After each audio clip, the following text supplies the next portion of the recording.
Dirige Darío Fernando Patiño. Conduce Jorge Alfredo Vargas. Aquí estamos, un saludo muy especial para nuestros televidentes dentro y fuera de Colombia, que nos siguen a través de Caracol Internacional y de nuestra página de internet www.caracoltv.com. Esta noche con unas duras declaraciones del máximo vocero de los militares retirados y con un gurú mundial del liderazgo que ofrece claves para manejar exitosamente empresas y grupos de personas, independientemente de su tamaño. El radar está encendido. El exministro de Defensa, general Rafael Zamudio, fue absuelto de toda responsabilidad en los hechos del Palacio de Justicia. Con el fallo a su favor, vuelve a hablar con la contundencia de antes. Dice que hay que revisar el indulto concedido al M-19.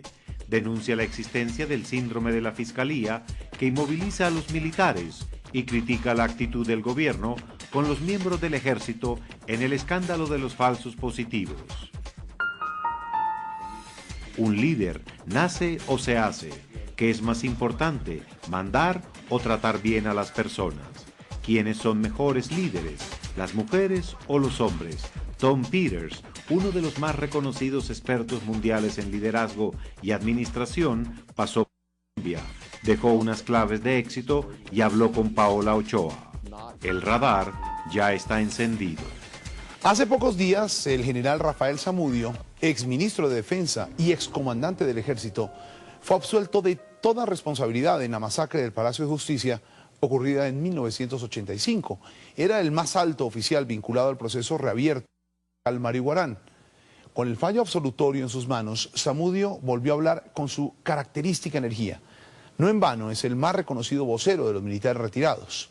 Le dijo a Felipe Zuleta que su nueva vinculación al caso era absurda y que si se volvió el proceso, debió revisar el indulto al M-19.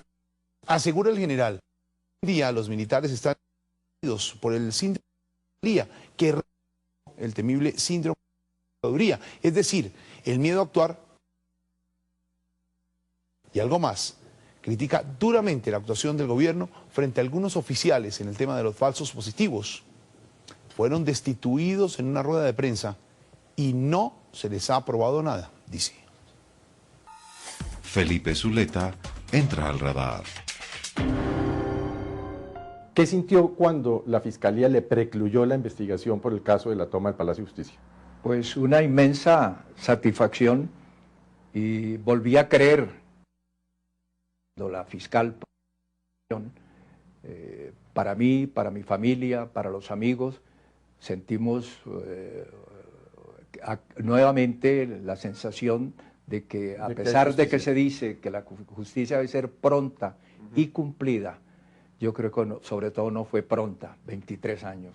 General, ¿por qué tanto usted como el general Arias, como el coronel Plazas, por qué no fueron juzgados por la justicia penal militar si los actos que se le imputan se cometieron en virtud, estaban actuando como militares, no como civiles? Esa es una preocupación, no solamente de nosotros, sino del personal en servicio activo. En el año 85, yo inclusive tenía fuero constitucional, porque yo era el comandante del ejército. Para la fecha de los hechos, yo tenía el fuero constitucional, cuyo juez natural mío debía ser la Corte Suprema de Justicia, como lo es ahora para todos los generales. ¿Y por qué no lo fue? ¿Por qué acabó usted? Porque 23 años después, o 22 años después, entonces dicen que yo no tenía fuero, porque al dejar el cargo de comandante del ejército, perdí el fuero. Y resulta que la Constitución del 85 no permitía, o no hablaba de que uno perdía el fuero, como sí se habla ahora en la del 91. Siempre que los hechos por los cuales se les indique a uno no tengan relación funcional con el servicio. ¿Qué siente un general de la República cuando está siendo procesado por un delito y quienes cometieron el delito están en la calle? Lo que yo he calificado una justicia selectiva, una justicia que quienes defendieron las instituciones hoy son juzgados y quienes atacaron, acabaron, en ese momento suspendieron el régimen constitucional existente, pues no les ha sucedido nada, no ha habido revisión de ese indulto, de esa amnistía que se produjo, y por allá en el año 91 tal vez, o 92, en el gobierno del presidente Gaviria, algún juez determinó de que debía revocarse el indulto y que debía nuevamente adelantarse la investigación. Eso no pasó. Y fundamentalmente por tortura, perdón, por terrorismo, y sin embargo eso no se dio. La revisión ahí está. Valdría la pena que se revisara. ¿Usted siente, como lo han dicho muchos colombianos, que ese día de la toma del Palacio de Justicia lo que hubo fue un golpe de Estado? No, eso es absolutamente falso.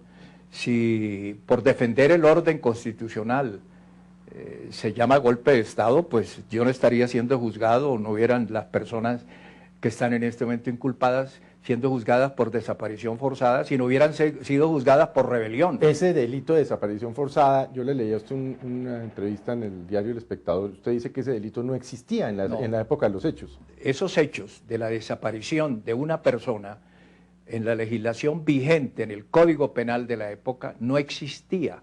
Esa figura aparece después, en el año 90 o 91, y está en este momento consagrada.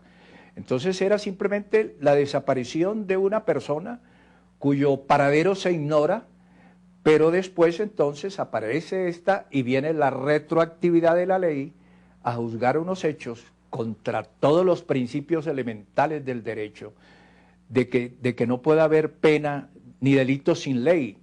Ahora, ¿qué se argumenta para desconocer eso? Simplemente que esos hechos no prescribían. ¿Por qué no prescribían esos? El derecho internacional, nuevas corrientes del pensamiento dogmáticas, dicen que esos delitos de lesa humanidad, o como el caso de la desaparición forzada, no prescriben nunca. Entonces, ¿cuándo van a prescribir? Por Dios.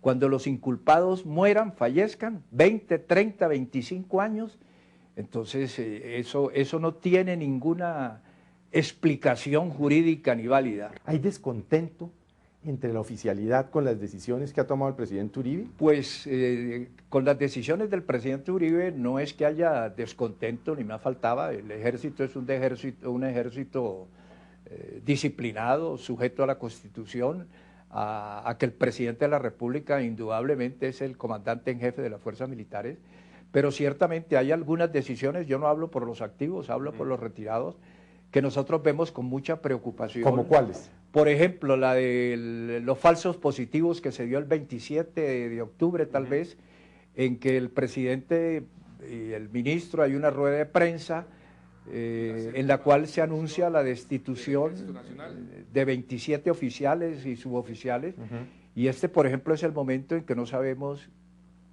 qué pasó con esos positivos, no hay sentencias, no hay providencias, debieron judicializarse. Pero no sabemos. Hasta ahora no hay nada, simplemente los retiraron, fueron medidas administrativas ante la televisión anunciadas, y que de todas maneras la imagen de ellos, su prestigio, el de sus familias, pues está en entredicho, porque en este momento no hay ninguna investigación, a nadie se le ha declarado responsable.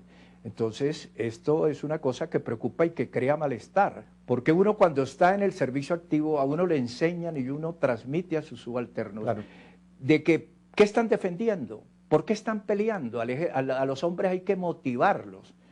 Así como hay mercenarios que van por un dinero, aquí es por el patriotismo, por la patria, por el país. Por la patria. Sí. Entonces hay que decirles que eso es lo que están defendiendo, por eso están peleando, por eso están arriesgando su vida. Y cuando uno pasa al retiro, entonces, y se ve frente a estas situaciones, uno se pregunta, ¿valió la pena lo que yo hice? O sea, 40 años o más en la vida militar. Entonces, ¿qué defendí? ¿Valió la pena que lo que yo defendí o qué sería? Entonces, eso es muy preocupante. Y yo creo que también en la actividad allá en su interior, en las trincheras, la gente se preguntará también, yo salgo a patrullar, ¿qué me puede pasar? De golpe judicializado porque me dicen que hubo unas bajas fuera del combate, ejecuciones extrajudiciales como las llaman. Entonces, o lo matan o está sujeto a que por lo menos lo investiguen. Por último, general, ¿usted cree que el síndrome de la Procuraduría está permanentemente en la mente de los militares activos? A mí me tocó el síndrome de la Procuraduría. fue con el doctor Carlos Jiménez Gómez. Y luego continúa, ahora también se habla del síndrome de la Fiscalía. Yo entiendo que hay yo no sé cuántos miembros de las fuerzas militares, oficiales, suboficiales y soldados, que están siendo investigados. Esa es una realidad y por consiguiente podemos nosotros hablar nuevamente, con razón o sin razón, pero que hay esa percepción de que pudiese haber un síndrome de la Fiscalía. Pues, general, en buena disposición y muchas gracias por haber estado en el radar. No, siempre muy complacido porque yo creo que esta entrevista, esta intervención, yo he sido siempre cuidadoso en los últimos años, en los 2 años, hasta que no estuviera definida una situación, no ir a los medios, pero yo creo que también es importante porque es la historia de la historia. Es que la historia no es como se la cuentan a uno, ya yo lo dije. Yo tengo mi verdad, pero es la verdad que yo viví, que yo conocí y que tiene que tener correspondencia con la verdad jurídica. ¿Qué fue lo que pasó? Exactamente. Pues entonces, muchas gracias, general. Bueno, no señor, siempre... Muy complacido de tenerlo con nosotros en el radar. No señor, muy complacido de haber tenido la oportunidad de darles esta entrevista y unas opiniones.